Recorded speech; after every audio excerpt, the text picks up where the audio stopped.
Хаял. Ол дүнияға келгенімізде бірінші көретұғын инсан. Ол балалығымызда бізді тынышландыратұғын хавас. Ол құшақлап, жылылық беретұғын қоллар.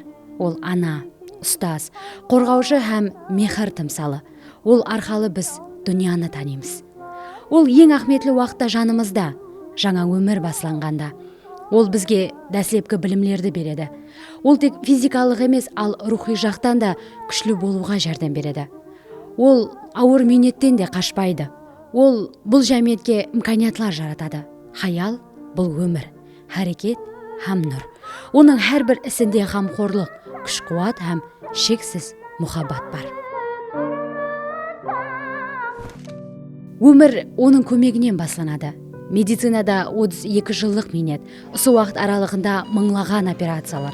Оның тек арғы жетіскелігі тек қана кәсібі емес, ал тату шаңырағы. Үй һәм жұмыс арасындағы тең салмақлықты ұслау аңсат емес, бірақ ол әрекет етпекте. Ол осы жолды таңлады һәм бір мәртеде өкінбеген. Мен 32 жылдық стажға ие шипакермен, 3 перзенттің анасыман, 2 ақлықтың апасыман, сүйкілі жолдасымның өмірлік жолдасыман, һәм ұлым алғанда мен бақытты хаялмын. Өмірде ең үлкен жетіскенліклерім бұл менің шаңырағым, әлбетте бірінші нәубетте. Ол менің өмірлік жолдасым, менің перзентлерім, ақлықларым, солардың жетіскенліклері менің жетіскенліклерім деп есептаймын. Һәм мен солардың арқасында бақытлы анаман деп есептаймын өзімді. Кәсібімдегі жетіскенліктерге келетұғым болса, бұл менің коллективім. Коллективім алдында коллективімді мақтаныш ете аламын, олар мені мақтаныш ете алады, менің шәкіртлерімді мақтаныш ете аламын. Өзім солардың арасында бір сыйлы ұстаз, сыйлы апа болғаным мен жетіскенліктерім деп есептаймын. Менің кәсібім жүдә ауыр. Бұл жерге республикамызда жайласқанлығы себеплі 16 районнан һәм қалалық медицина бірлеспесі орайынан ең ауыр жағдайда хәйлер реанимация бөліміне келіп түседі. Реанимация бөліміне келіп түскеннен кейін біздер енді 2 адам үшін жауап береміз, анаға һәм балаға. Солар жақсы болып үйіне шығып кетсе, солар перзентлерін бауырына басып кетсе екен деген тілеклерменен жасап келеміз оларға. Енді маған ең күш беретін Алла Тағалам күш береді деп ойлаймын. Солардың әммесін жақсы болып, үйлеріне перзентлерімен бірге шығып кетуіне. Осы күнге шекемге жетіп келуімде, жұмысларда табысларға ерісуімде, үзілісік жұмыс істеуімде, менің осы күнге жетіскенліктеріме өмірлік жолдасымның үлесі көп деп есептаймын. Өйткені ол қолдап қуатлау керек. Ол қолдап қуатламаса үйде біздердің жұмысымыз бияқта тыныш болмайды. Өзім осы қиыншылықтарды ойланып үйге барып ойланамын да. Қайттан мені жаратқанда осы кәсіп таңдар едім. Анаға балалы болу бақытын несіп етеміз де соны неғыламын. Қайттан сондай дүнияға кетсем, қайттан әрбір анаға балалы болуды, баласы менен ұсыманнан бірге жақсы шығып кетуді, несіп етуді тілер едім, и соған күш қосқан болар едім. Әмме еліміздің әйел қызларына бақытлы аналық несіп етті. Сол бақытлы аналық тілеймін әммеге. Мұғалім, рухландырушы хауас, білімге жол ашушы нұр. Кейінгі қаһарманымыз жас болса да тәжірибелі ұстаз. Ол әр күні оқушыларына тек қана сөздерді емес, ал пікірлерді білдіру, дүнияны түсіну һәм өзіне сенуді үйретеді. Оның даусында сабыр, көзлерінде ғамқорлық бар. Ол тек оқушыларына білім беріп қоймай, олар үшін үлгі болуға әрекет етеді. Aslida aytadi, o'z kasbining mohir ustasi bo'lgan, o'z kasbini yaxshi ko'rgan odam ishga boryapman deb o'ylamas ekan. Xuddi menda ham mana shunday. O'z bolalarga o'zimning, misol uchun, mehrimni va ta'lim-tarbiyani, xuddi Abdulla Avloniy bobomiz aytganidek, ta'limni tarbiyani ta'limdan ajratib bo'lmaydi deganday, bugungi kunda yoshlarga o'z bilimimizni berib kelmoqdaman. Shoshib kelaman. Sababi mana shu o'quvchilarning yutug'ini ko'rib, ularning yutug'i bizning yutug'imiz, jamoamiz yutug'i deb o'ylayman. 2022-2023 o'quv yilida 11-sinfni tugatgan sinf rahbarligimda 100% natija bilan o'quvchilar hammasi o'qishga kirishdi. O'z kasbini yaxshi ko'rgan inson charchamaydi deb o'ylayman. 21-asrning texnika asri deb aytyapmiz. 21-asr texnika asri bo'lgani bilan baribir haqiqiy ustozni, haqiqiy o'qituvchining o'rnini hech bir texnologiya bosa olmaydi deb o'ylayman. O'qituvchi bergan, ustoz bergan bilimni baribir texnologiya bera olmaydi deb o'ylayman. Ayol o'qituvchi, bilasiz, maktab ishda, o'qituvchi, murabbiy, ustoz uyga borganda ayol, ona baribir ham mashaqqatli bo'lgan bilan ham odamda o'zida intilish bo'lsa, harakat bo'lsa, natija baribir ham harakatga bog'liq deb o'ylayman. Ustozlarga bo'lgan e'tibor juda ham katta. Mana prezidentimiz tomonidan, mana Xalq ta'limi vazirligi tomonidan bizga berilayotgan imkoniyatlardan foydalanib, mana bugungi kunda hozirga kelib $1000 yaqin maosh olaman. Men uchun baxt deydigan bo'lsak, o'sha sevimli ishiga borsa, oilasi tinch bo'lsa, ish joyida o'sha hurmatda, e'tiborda bo'lsa, o'quvchilar e'zozlasa, men uchun baxt deb o'ylayman baribir. Bu men baxtliman deb o'ylayman baribir. Mana shunday maktabda ishlasam, baribir qo'limda ishim bor, imkoniyatlarim bor. Ул hayal, ana, ustoz, жұмысында қатаң тренер, оның сыртында өз командасы үшін қоллап-қуатлаушы һәм ilham беруші күш. Оның спорттағы жолы тек қана өзі үшін емес, ал шәкіртлер үшін де жаңа имканиятларды ашып келеді. Үлкен-үлкен жарыстар, кубоклар, сыйлықтар, бұлардың һәммесі машақатлы минеттің нәтижесі. Бірақ ол үшін тек қана жеңіслер емес, ал команданы жеңілмес ететұғын ауызбіршілігі ахметлі. Мен бұл кәсіпті 1993 жыл март айынан бастап, қазіргі күнге шейін үздіксіз давам етіп келмекте. Істеп жатырғаныма қазіргі күнде 32 жыл болады. Осы кәсіпті елеп тренер, мұрабби, оқытушы болып істеп жатырғаныма. Қазіргі күнде Қарақалпақстан Республикасының Сайланды командасының бас тренерімен 23 жылдан бері баскетболды айтады ғой, бойы жоғары қызлардан тұрады деп. Мен бойым кішкентай болуына қарамастан 8-10 метрден, ұзақтан 6 метрден топ тастау бойынша Өзбекстанда бірнеше мәрте рекорд қойғанмын. Бұл кәсіпті талағанымнан ешем өкінбеймін, екшем екіленбеймін. Өзім бір орташа ішшілер семьясынан шыққанмын. Бірақ осы кәсіптің арқасында мен бүткіл дүние жүзінің ярымына бардым десем адаспаймын.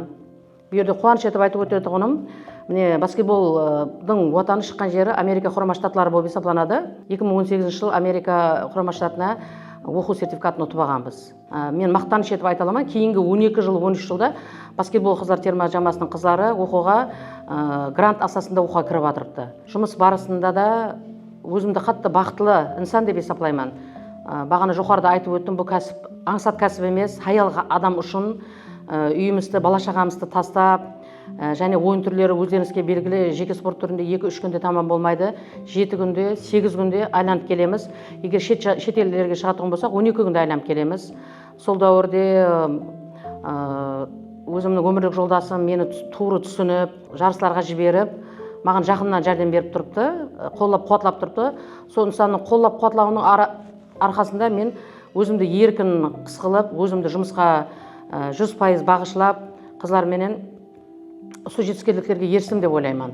Бірінші орында мен шаңырағымды қоямын. Президентіміз тарапынан hayal қызлар спортын қатты қоллап-қуатлап жатырыпты, жақсы қоллап-қуатлап жатырыпты, көп ытыбар беріп жатырыпты десем адаспаймын. Мен шұғылданған дәуірде, елі тренер болмаған, шұғылданып атырған дәуірімізде hayal қызлар жүдә һәм аз еді. Ытыбардың арқасында міне қазіргі күнде неше мың мінекей дене тәрбие факультетінде мен басаған кезде, бір физкультура факультетінде, дене тәрбие факультетінде 2-3 қыз ақ болатын еді. Бір қыз ақ болатын еді. Қазіргі күнде көрсеңіз, ер балаларымен тең келмекте, тең құқықта тең келмекте қыз балаларымыз. Өздеріңіз көріп жатырсыз, Олимпиада ойындарында қандай қыздарымыз шығып жатырыпты, Қарақалпақстан Республикасынан қанша қыздарымыз барып, еліміздің байрақтарын көтеріп жатырыпты. Осының барлығы ер адамменен тең құқықты бергеннен президентіміздің hayal қыздарға деген ітібарының арқасында осы күндерге, осындай дәуірге ерістік деп ойлаймын. Ол өз минетіменен қалаларды көтеріп атырған hayal. Қарақалпақстан Республикасына минеті сіңген кран айдаушы. Минет жолы аңсат болмаса да, бүткіл өмірін үсі кәсіпке бағышлаған. Оның қоллары үлкен машиналарды басқарады, конструкцияларды көтереді, жаңа имаратлар, көпірлер құрады. Машақатлы кәсібі менен бәрха мақтаныш етеді. Арман едердім кішік уақытымда мен самолет сүрчек, Мен самолет сүрчек деп ağlardım. Самолета қызығардым. Her самолет асманан ұшқан уақытта изінен жүгіріп, ağlап, yıkılıp тұрып yürərdim. Armanım şeyle bir demire tartardı meni. 70-ci yıllaram Halaken Takataş rayonumuzda Jelezabetonni Gidroenerg Stroy zavodunda iş açıldı. Köpürlere yankı kuyulan izdelyalarımız kıymalı. Krallar var bir neçe. O yere işe girdim. Adamım bilen el tutuşup geldik işe. Ondan krana kızıktım.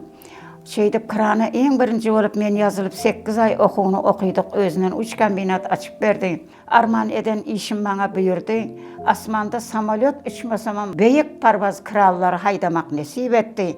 55-50 tonnalık krallar, 44 tonnalık krallar, 33 tonnalık krallarda iş alıp bardım. Pensiya çıkandan sonra da 10 yıl işledim. İyi vermediler. Apa siz yani işlep verecek, işleyecek, halal işleyecek adam yok bize. Bütkül Qaraqalpaqistan tarixine girdiler meni. Özüm bir baxtlı ene deyip oylayan. Men ulaqın işte işlemedim. Men üniversitetlerde okuymadım deyip arman etmeyen. Näme deysen, men demir sahasında kızıktım. Demir qovu gördüm. Şu kasıp bana nasip etti. Erkek adamların işini alıp bardım.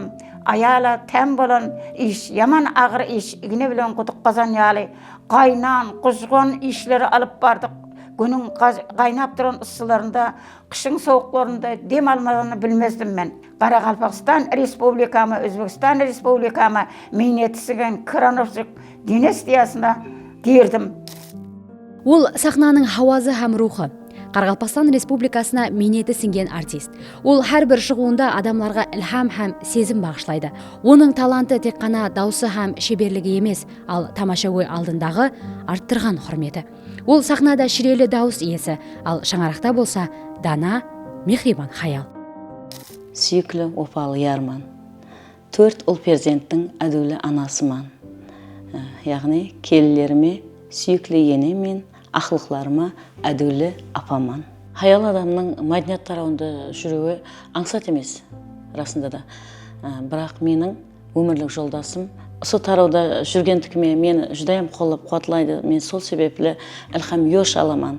Қайсы тарауда болмасын, хаял адамға еркек адамның қолап қуатлауы зәрури деп ойлаймын. Мен бұл кәсібім арқалы мақтансам арзиды. Себебі мен 2018 жылы Европа мемлекетін айланып, Қарақалпақстан мәдениетін жер жүзіне танытып, сахналарында қосық айтып келмектемен. Хаял адамның бақыты дегенде, хаял адамның шаңырағы тыныш болса, сондай сүйген кәсібіңде жұмыс істесең, әне сол хаялға үлкен бақыт деп ойлаймын. Мен әрдайым жұмысыма асығып келемін. Себебі менің сүйген кәсібім, сондай кәсіптестерім бар. Бірі-бірінен маған жас үлкен апаларым бар, ақыл беретін, жас кішілер бар, ойласатын. Сондай кәсібімді жақсы көремін. Кеште болсам, үйіме қайтуға тезден асығамын. Себебі ойерде үйімде бірі-бірінен мазалы, маған күш-қуат беретін ақылқларым бар. Мен хаммесін жақсы көремін. Себебі мен бүгін бақытлы хаялмын. Машақатлы минет, мәртлік һәм сабыр. Іспенмен хаял болу аңсат емес. Ол нөлден баслап, тосқынлықларды жеңіп өтіп, табыс бұл әумет емес, ал күнделіклі күрес һәм шыдамлылық екенлігін дәлелдеді. Ол жаңа жұмыс орынларын жаратады, жаңа имканиятлар ашады. Хаял тек қана шаңырақтың ұйтқысы емес, ал жәмиет рауажлануы жолында ахметлі орны бар екенлігін көрсетті. 1997 жылы сол өзім жеке іспілермен болып бір кабинеттен басладым. Қазіргі уақытта мен 3 клиниканың иесімен. Іспілермен аял болу үшін мен мақтаныш деп айталаман, себебі әйел адам өзі 40 жаны бар дейді ғой. Әр түрлі тосқынлықларға қарамастан, әйтеуір өзімді күресіп, алға ынтылып, тек алға жүріп, су жетіскерліктерге жетісіп атырман. Іспілерменлік нағыз хаяллар үшін деп ойлайман. Өмірде менің балаларымның жетіскерліктері күш береді. Себебі мен өмірде бір өзім 4 баланы аяққа тұрғыздым. Әрқайсысын дипломлы қылдым. Тұрмысқа бердім 3 қызымды. Ұлым қазір шет елдерде оқып жатырды. Солардың жетіскерліктерін көріп, сол мен етімнің жеміс екенін біліп, қуанып, сол өмірден зауқ алып жасап жатырмын. Ол ана, ол күш, ол адамды жылтатығын, ilhamlandыратығын жүрек. Шпакер, оқытушы, тренер, кран айдаушы, артист, іспермен. Әр бір рөлді де перзенттерінің өміріндегі баслы инсан болып қала береді. Оның қамқорлығы, мехір мұхаббаты, қоллап қуатлауы алға қарай әрекетленуге күш береді.